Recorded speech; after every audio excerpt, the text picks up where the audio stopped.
我们是全中国第一家是定位在这个个人旅游的，当时叫散客成团。 Shanghai Spring Tour a été fondée en 1981.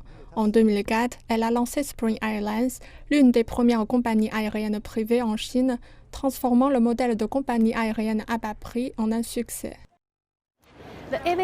L'industrie aéronautique joue un rôle important dans les réseaux de transport, ce qui la rend essentielle pour les affaires mondiales. Le développement de l'industrie devrait contribuer à stimuler la reprise économique mondiale.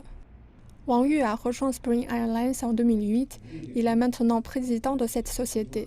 Pendant de nombreuses années, il était également membre du puissant organe consultatif politique, la Conférence consultative politique du peuple chinois, ou CCPPC.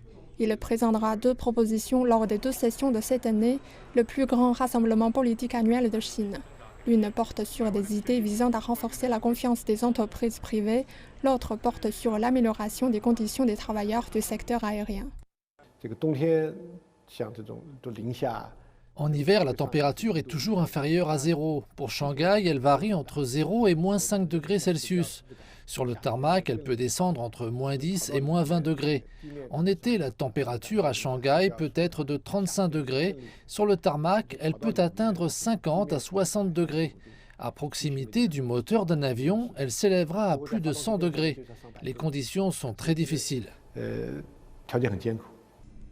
M. Wang était membre des 13e et 14e comités nationaux de la CCPPC.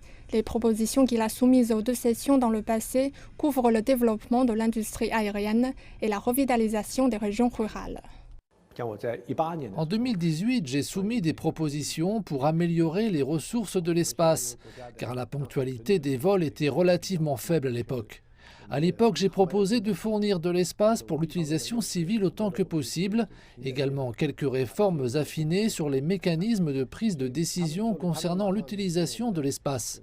Ces propositions ont été bien accueillies, elles ont été immédiatement communiquées à l'administration de l'aviation civile qui a conduit des réformes pilotes.